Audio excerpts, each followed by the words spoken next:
You are sitting in the back of a taxi in Kyoto. The car rolls toward a red light, and you never feel it stop. No jerk, no lurch, no dip of your head toward the seat in front of you. One moment the city is sliding past the window, the next moment it is still, and your coffee has not moved a single drop. That is not luck, that is a habit. A way of using the brake that most of us outside Japan were simply never taught.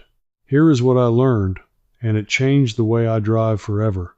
The way we hit the brakes is quietly costing us money every single week, wearing out parts we pay hundreds of dollars to replace, and burning fuel we never needed to burn. But in Japan, ordinary drivers press the brakes so little that their pads can outlast ours by years. And the fix costs nothing. Not 1 yen, not $1. This is not some new gadget or some expensive course. It comes straight out of the way Japan trained its everyday drivers for generations, a discipline so ordinary there that nobody there even calls it a trick. Stay with me, because near the end I will hand you one exact move that professional Tokyo taxi drivers use to stop a car so smoothly a sleeping passenger never wakes. I first saw it described in the Eco-Driving Guidance Japan began pushing hard in 2003, and it is so simple you can try it on your very next drive home. You do not need a new car. You do not need to be young. You do not need to move anywhere. You only need to change one thing about your right foot. I remember the exact moment it hit me. I was riding through a rainy evening in the suburbs of Kanazawa, watching the taxi driver's hands, and I realized his brake lights barely came on. He was slowing the whole car with something else. I could hear the engine change its note, a soft drop in pitch, like the car exhaling. And I thought, what on earth is he doing that I have never done in 40 years of driving? Let me take you back to how I used to drive, because I suspect it is exactly how you drive right now. I drove the way almost everyone in the West drives. Foot on the gas until the last second. See the red light ahead, keep my speed, then stamp on the brake when I got close. Speed up, brake hard, speed up, brake hard, all day long, every trip, for decades. I thought that was just what driving was. Nobody ever told me there was another way, because the people around me drove exactly the same. What I did not understand is that every single one of those hard stops was money leaving my pocket. When you race up to a light and then brake hard, you are taking fuel you already paid for, fuel you already burned to build up that speed, and you are throwing it away as heat and noise through your brake pads. You literally pay to speed up, then pay again to slow down, and you get nothing for either payment except wear. But here is the part that stopped me cold when a Japanese friend explained it. In Japan, the everyday driver treats the brake pedal as the last resort, not the first tool. They slow the car mostly by lifting off the accelerator early and letting the engine itself do the slowing. They call it engine braking, and in Japanese it is simply enjin bureeki, a phrase so common that every learner driver in the country hears it in their first weeks. And I need you to understand why this matters, because when I first heard it, I thought it sounded like nonsense that could not possibly save anything. Then my friend, a retired man named Mr. Ito, who had driven the same route to work for 30 years, told me something I did not believe until I looked it up myself. On almost every modern car built since the 1990s, there is a feature buried in the computer called deceleration fuel cutoff. Here is what that means in plain words. When you are rolling along in gear and you lift your foot fully off the gas while the car is still moving with some speed, the engine does not just idle.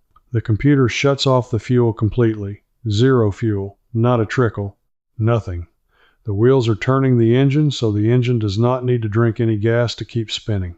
You are moving forward, you are slowing down in a controlled way, and you are burning absolutely no fuel to do it.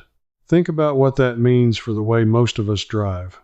When you keep your foot on the gas and coast up to a light, you are burning fuel the whole way. When you lift off early and let the engine slow you, you burn none. And here's the twist that surprised me most. Many people believe that slipping the car into neutral to coast saves fuel. It does the opposite. In neutral, the engine has to keep sipping fuel just to idle and stay running.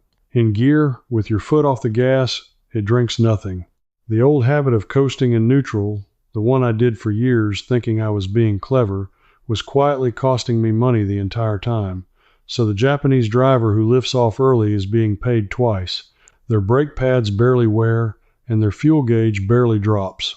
That is the whole secret hiding inside that soft drop in engine pitch I heard in the rain. But understanding why the engine can slow the car is only half of it. The real skill, the thing that made that Kyoto stop feel like magic, is knowing when to lift off. And this is where I have to tell you about something that has been quietly working against you your whole driving life. Because here is the uncomfortable question. If this is so simple, and it saves so much, why did nobody ever teach it to us? Why did I drive for 4 decades before a retired man in Kanazawa had to explain it to me? The answer is not comfortable. Think about who benefits when you brake hard and often. The shop that sells you brake pads every 30 or 40,000 miles benefits. The shop that turns or replaces your rotors benefits.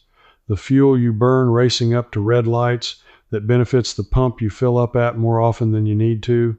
None of these people are evil, but none of them have any reason at all to teach you to use your brakes less. An entire way of driving that wears out expensive parts faster is very good business for everyone except you. In Japan, the incentives went the other way, and this is the part of history I find fascinating. Japan has almost no domestic oil. The country imports nearly all of it. After the oil shocks of the 1970s, when fuel prices in Japan spiked violently and the whole nation felt how fragile that supply was, saving fuel stopped being a hobby and became something close to a civic duty. Driving schools, government agencies, and ordinary families all absorbed the same lesson. Waste less, anticipate more. Use the machine, not the brake. That national habit got formalized.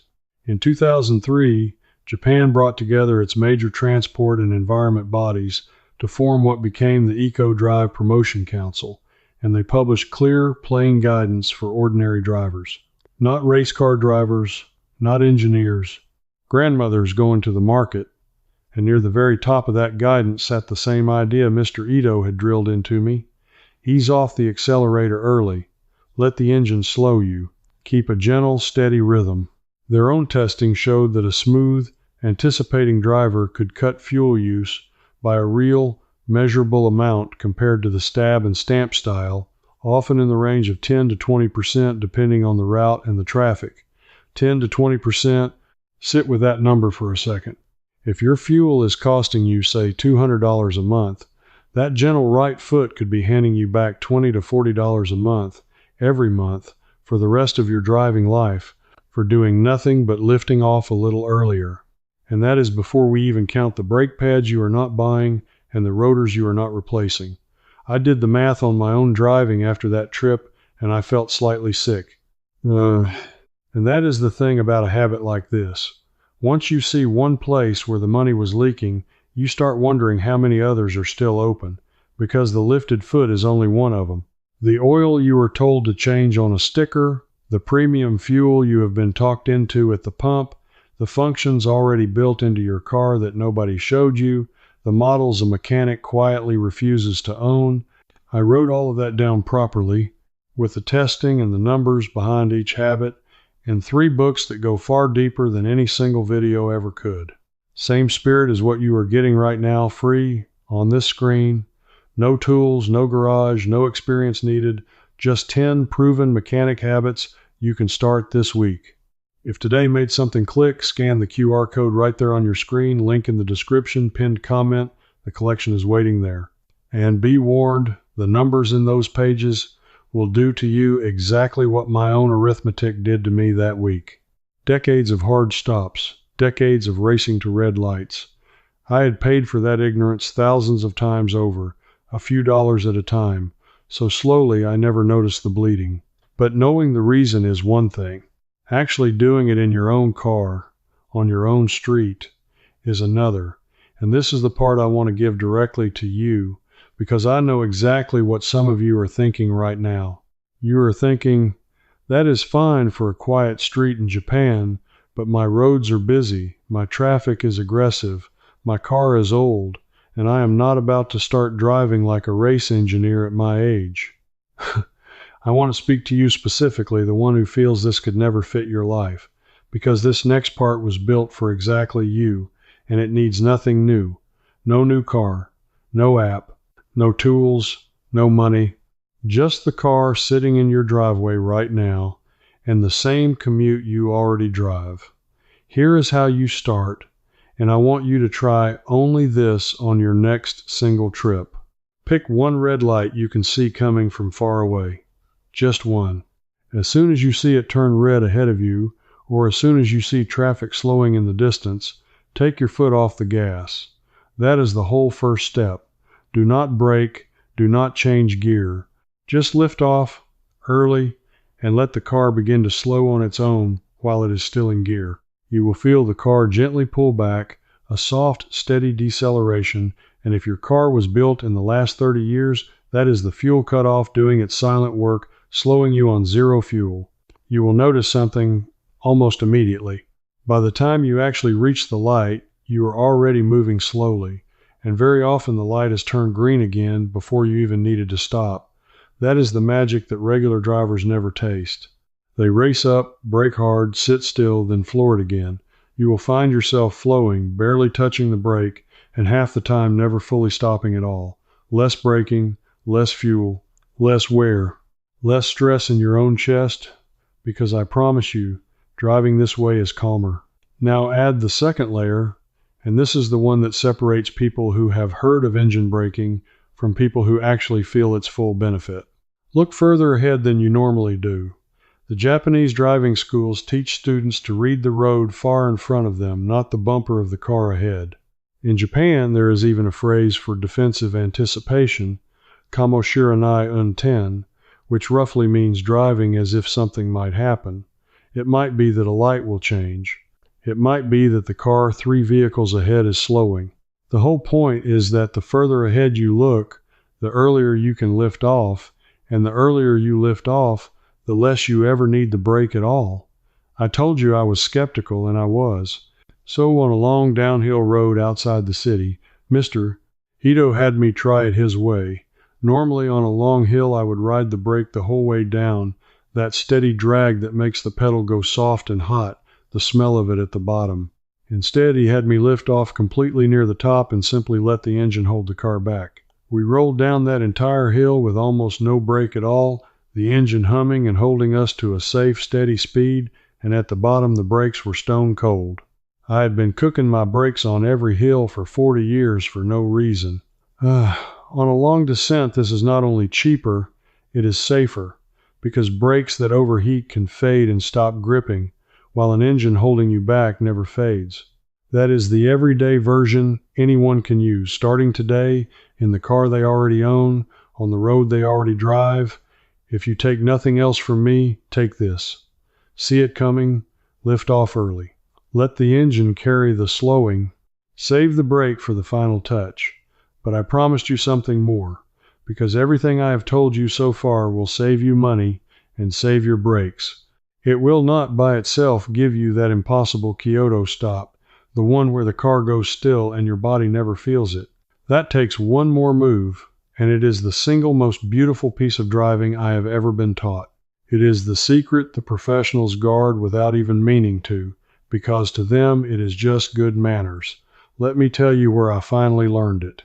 Not from a book at first, but from a taxi driver in Tokyo, an older man with white gloves and seat covers like lace, the kind of driver who has carried passengers for 30 years and takes quiet pride in a ride so smooth you could balance a pin on the dashboard.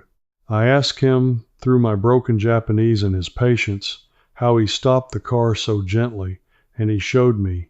Then, when I got home, I found the same idea written plainly in that eco-driving guidance from the 2000s, described as the mark of a skilled and gentle driver, so it was never really a secret at all. It was simply forgotten by everyone who was taught to stamp instead of glide. Here is the move. It is called, in plain terms, the second release. When you brake normally, you press the pedal, hold the pressure, and keep holding it right up until the car stops. And that is exactly why you get the jolt.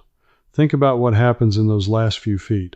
The car is slowing, and then it hits zero all at once, and the whole weight of the car that had been pitched forward onto its nose suddenly rocks back. That rock back is the lurch. That is the head nod. That is the feeling of a stop. The professional does something different, and it is so subtle that most passengers never see it. As the car reaches the last moment before it stops, in that final second when you are almost at a crawl, they ease their foot off the brake. Not all the way, just enough to let the pressure soften right at the end. The car settles into stillness instead of slamming into it. The nose, which had dipped down under braking, rises back up gently and level instead of rocking, and the passenger feels nothing. No jolt. No nod. Just the world quietly coming to rest. Press to slow, then release a touch, right at the very end, to land. That is the whole thing. Brake firmly and early to bleed off your speed, then in the final moment lighten your foot so the car kisses the stop instead of hitting it. I tried it that same week, and I will be honest, the first few times I misjudged it and stopped a foot short or crept forward a little, but by the end of one afternoon of practice on quiet streets, I did it. I brought my own ordinary car to a stop at my own driveway, and my wife, sitting beside me, did not feel a stop. She looked up because the engine had gone quiet, not because her body told her we had arrived. I cannot tell you how satisfying that was after a lifetime of jolts I never even knew were optional. And here is why this final move ties everything together. When you combine all three pieces, you have the complete Japanese method, the whole thing that had felt like magic in that Kyoto taxi. You look far ahead so you see the stop coming. You lift off the gas early so the engine slows you on zero fuel and your pads never heat up. Then you apply the brake smoothly, and in the last breath before stillness, you release just enough to let the car settle. Anticipate. Engine slow. Gentle landing. 3 simple habits, no cost, no tools, and they turn driving from a series of small violences into something almost quiet. Everything about it saves you something. The early lift saves fuel through that hidden cutoff. The engine braking saves your pads and rotors, which on many cars means going tens of thousands of miles further before a repair bill that can easily run a few $100s. The gentle landing saves the wear that comes from hard final stops, and it saves something harder to measure, the low grinding stress of jerky driving that you feel in your neck and your shoulders at the end of a long day. I did not expect that last part. I did not expect gentle driving to make me feel calmer, but it does. Your body reads the ride, and a smooth ride tells your body all is well. Now think back to the question that made your stomach drop earlier. Why did nobody teach us this? A nation with no oil taught it to every driver as a matter of survival and habit, wrote it into its driving schools, and printed it in plain guidance for ordinary people. A nation drowning in cheap fuel and quick break jobs never had a reason to teach it at all. The knowledge was never hidden in a vault. It was just left out of the story we were told about what driving is, because the version where you stamp and stamp and stamp keeps a great many cash registers ringing, but you have it now. And the beautiful thing about this particular piece of recovered wisdom is that you do not have to trust me on faith. You can test every word on your very next drive. Lift off early and watch how often the light turns green before you arrive.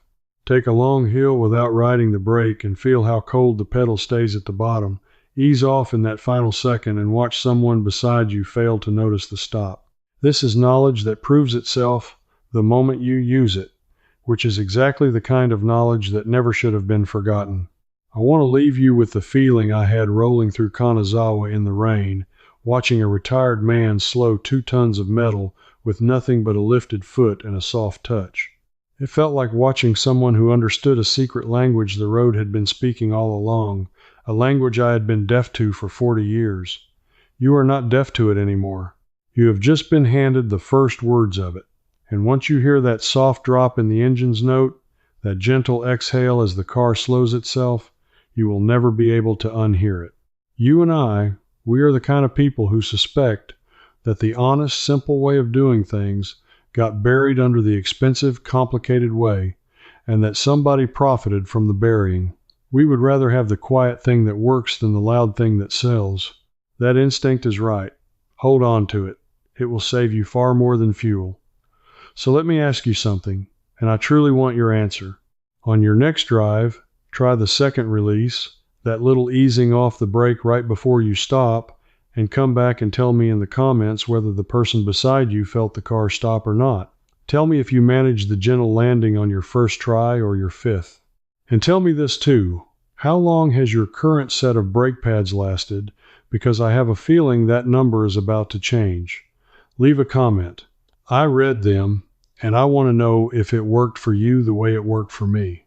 If you felt something click into place today, if you felt like you just got back a small piece of knowledge that should have been yours all along, then come with me. This channel is for people who are quietly recovering the old, honest methods the modern world talked us out of, one habit at a time.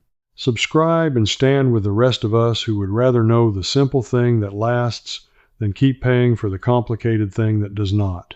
Because next time, I am going to show you the Japanese way of storing rice that keeps it fresh for months without a single chemical, a method I found in an old household record that most people threw away without ever knowing what they were holding.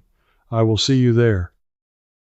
Before you go, let me tell you where this really goes. This video showed you the idea, but inside my membership I walk you through the exact Tokyo taxi braking move, step by step. If something isn't clear, ask me, and a real person, me, answers you myself. You won't be alone either. You'll belong in the quiet wisdom circle. Just point your phone's camera at the code on screen, and you can cancel any time. Now that your braking is smoother, let me show you something else. There's one small sensor Japanese mechanics keep clean, and it stops that annoying shake at idle for good. That video's starting right here.